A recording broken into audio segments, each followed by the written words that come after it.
Sou a professora Luzia Valentina Módulo e esta é a parte 1 da nossa videoaula sobre assimilação de nitrogênio mineral em vegetais.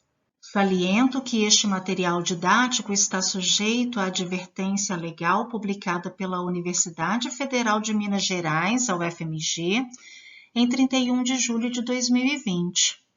Trata-se de material destinado ao uso exclusivo na disciplina de Fisiologia Vegetal da UFMG e, portanto, não deve ser empregado para outra finalidade, sob qualquer justificativa, sem a autorização escrita do autor dessa videoaula. As figuras utilizadas nessa videoaula foram extraídas do livro Fisiologia Vegetal, 5ª edição, publicado por Lincoln Theis e Eduardo Zeiger, e os demais recursos audiovisuais e outras figuras são devidamente referenciados. O nitrogênio molecular, ou N-, ele constitui 78% do ar atmosférico. Só que nesta forma, ele não se encontra biodisponível às plantas, porque as plantas não dispõem de um sistema enzimático robusto que possa reduzir o nitrogênio molecular para então ser assimilado. As plantas, elas então precisam de NH4+, ou NO3-, que são duas formas minerais prioritariamente absorvíveis pelos vegetais. Daí a importância do intemperismo de rochas para fornecer nitrogênio na forma mineral no solo. E é claro que o solo também dispõe de fontes de nitrogênio, como é o caso do humus. O humus é um produto, da degradação, do processamento de matéria orgânica existente no solo, seja de origem vegetal ou animal. Só que essa fonte de nitrogênio ela é uma fonte a curto prazo, porque é uma fonte relativamente pouco abundante. E as bactérias fixadoras de nitrogênio do ar, elas são bastante abundantes no solo, que é rico em matéria orgânica, e elas têm competência para exatamente reduzir o nitrogênio do ar a NH3, que em meio aquoso se torna NH4+, que é uma forma absorvível pelas espécies vegetais. É claro que esse processo de fixação de nitrogênio do ar, ele demanda bastante energia, mas ela é compensada pela associação simbiótica que é realizada entre o vegetal e a bactéria fixadora de nitrogênio. O solo dispõe de uma variedade de micro-organismos que, de certa forma, contribuem para o ciclo do nitrogênio. E dentre esses organismos, eu destaco as bactérias amonificadoras. Como o próprio nome diz, elas decompõem a matéria orgânica com a finalidade de liberar NH4+. Então, este NH4+, ele é um N mineral, mas que é oriundo de uma matéria orgânica que foi metabolizada por bactérias amonificadoras. Já as bactérias desnitrificadoras, elas convertem o nitrato, ou NO3-, ao nitrogênio atmosférico, ao nitrogênio molecular, que se difunde, então, na atmosfera. Então, por exemplo, as bactérias desnitrificadoras, elas acabam, de alguma forma, comprometendo a disponibilidade de nitrogênio absorvível por plantas, exatamente por converter um nitrogênio mineral NO3- no nitrogênio molecular.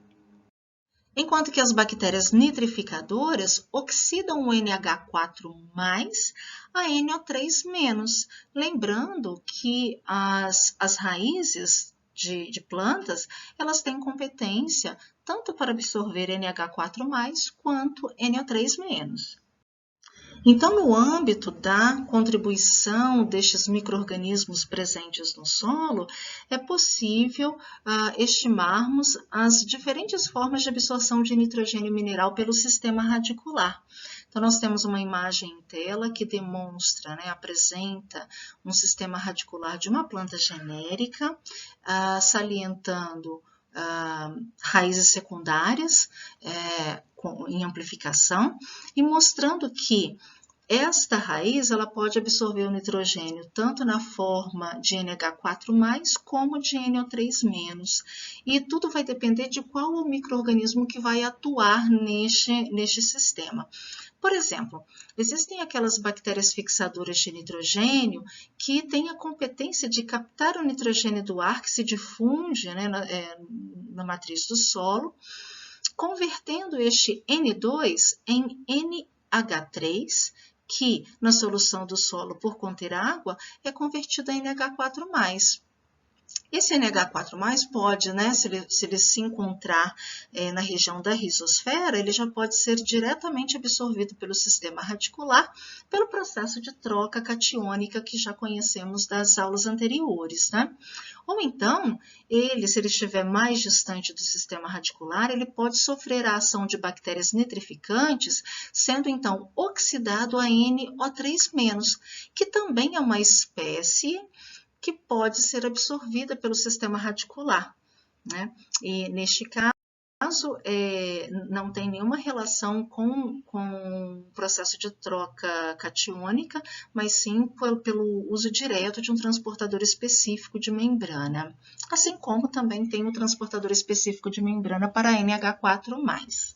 Por outro lado, as bactérias amonificadoras, elas podem, então, processar a matéria orgânica presente no solo e convertendo, né, este nitrogênio orgânico, oriundo dos aminoácidos, em NH4+, que é uma forma inorgânica. E da mesma forma, esse NH4+, próximo da rizosfera, já é absorvido diretamente pelo sistema radicular, ou então é convertido a NO3- pela ação de bactérias nitrificadoras ou nitrificantes, caso este NH4+ se encontre relativamente distante da rizosfera.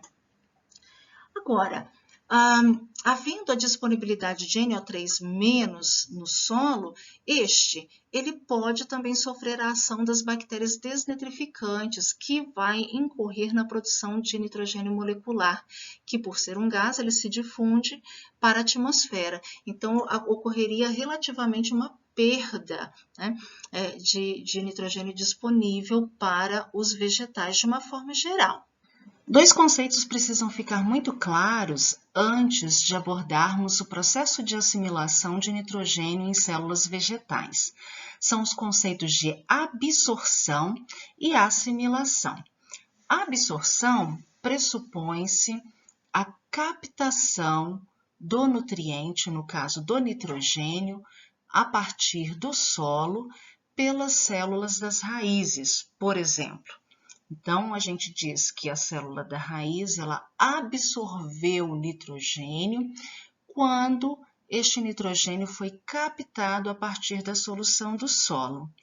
Uma vez no interior da célula, esse nitrogênio mineral, ele pode ser então assimilado, ou seja, incorporado num esqueleto carbônico para dar origem a uma substância orgânica nitrogenada. Então, essa é a diferença entre absorção e assimilação. Falemos então um pouco sobre o processo de assimilação de nitrogênio pelas células vegetais, quando este é absorvido a partir da solução do solo como nitrato, ou seja, como NO3-. As raízes, elas absorvem o nitrato a partir da solução do solo graças à ação de cotransportadores nitrato-próton de baixa e alta afinidade. Os de baixa afinidade são aqueles cotransportadores que serão ativados em condições em que a concentração relativa do nitrato no solo e que foi absorvida, ela é de certa forma elevada.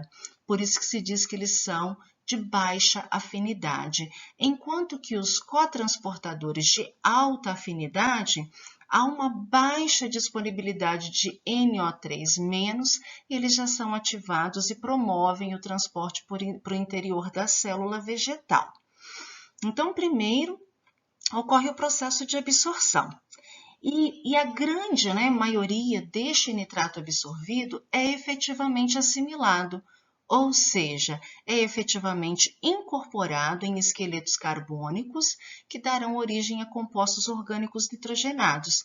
Esse processo pode acontecer tanto na raiz quanto na parte aérea, a depender da demanda das células desses diversos órgãos vegetais. Uma vez no interior da célula vegetal, mais precisamente no citossol, o nitrato absorvido, ele é então processado, ele sofre a ação de uma enzima denominada nitrato redutase. E a nitrato redutase, como o próprio nome sugere, é uma enzima que promove a redução do nitrato a custas de poder redutor, tais como NADPH ou NADH. Então, na presença de nitrato redutase, o nitrato NO3- é convertido a nitrito NO2-. E a estrutura tridimensional da nitrato redutase, que é uma proteína dimérica, ela é constituída de alguns domínios muito importantes que assistem essa transferência de elétrons a partir do poder redutor, do doador de elétrons para essa catálise enzimática. Então, são dois importantes domínios que eu vou salientar para vocês, até para a gente fazer um link com a importância da nutrição mineral. No caso, nós temos o domínio MOCL, que é o complexo de molibdênio, e o domínio M.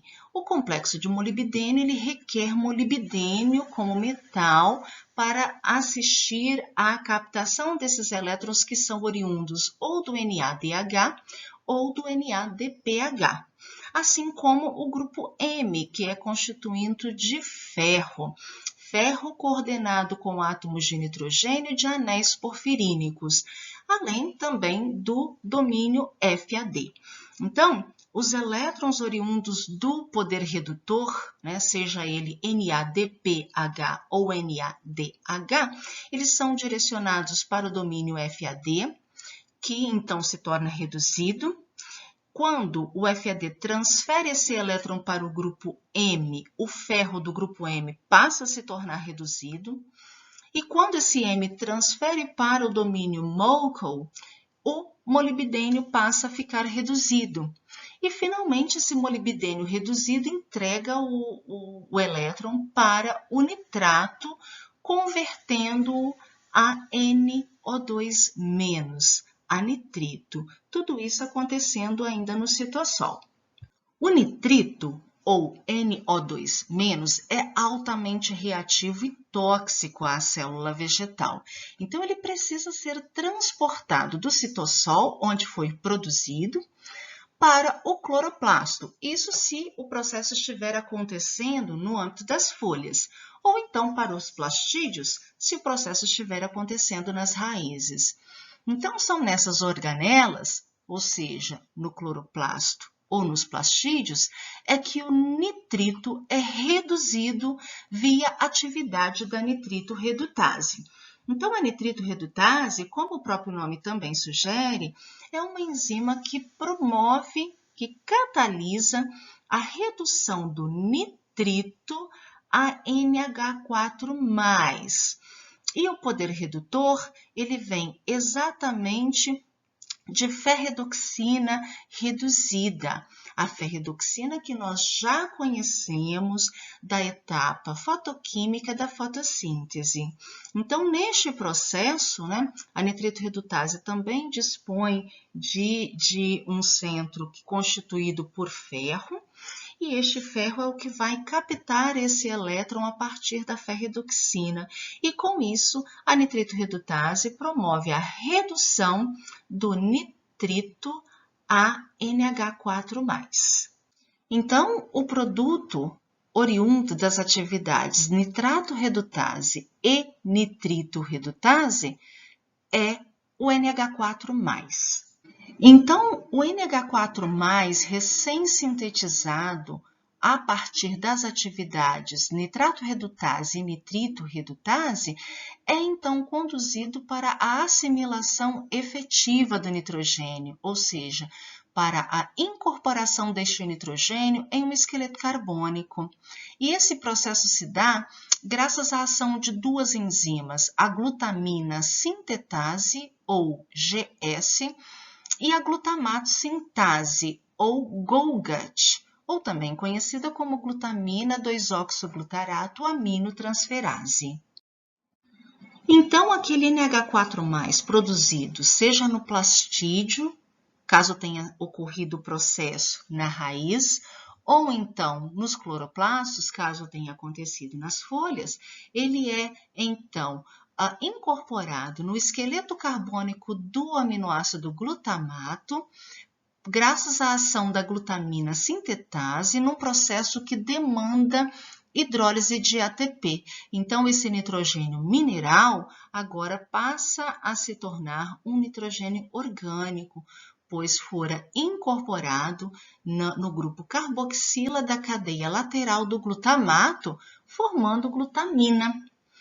Então, o produto, quais são os reagentes e produtos da catálise da glutamina sintetase?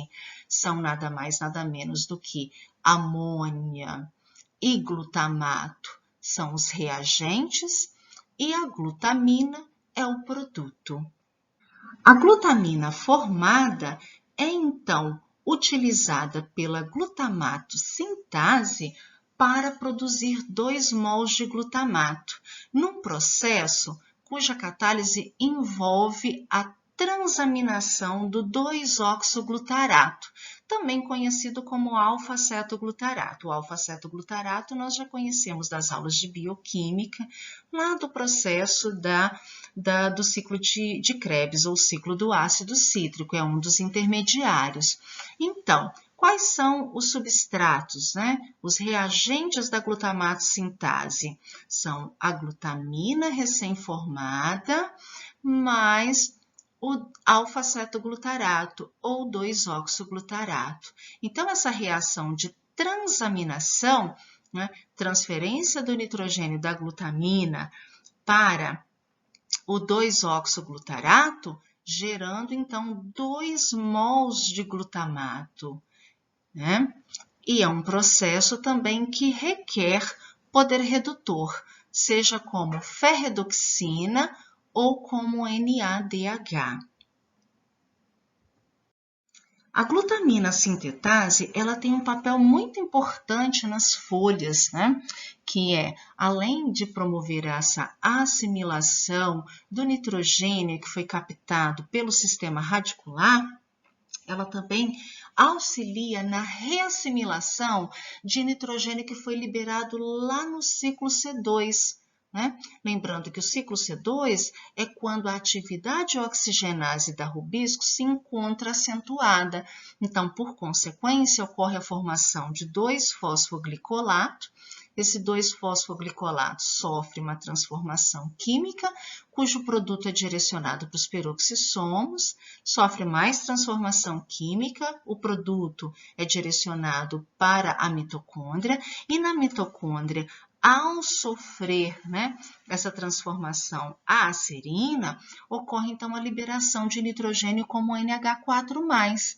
E este nitrogênio, ele acaba voltando para o cloroplasto, local onde se encontra a glutamina sintetase, que então agora ele pode ser incorporado no esqueleto carbônico do glutamato, num processo catalisado pela glutamina sintetase para formar glutamina, e com isso contribuir para a reassimilação de nitrogênio, que seria ora perdido no ciclo C2.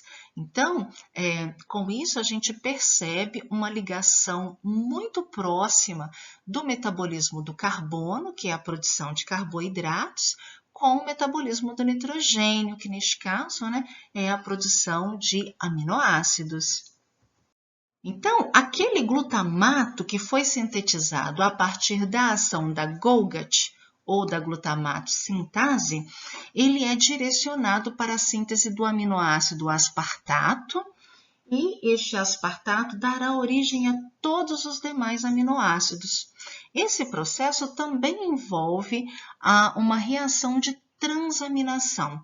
Transaminação significa que um grupamento amino será removido de uma substância orgânica e transferido para outra substância orgânica, transaminação.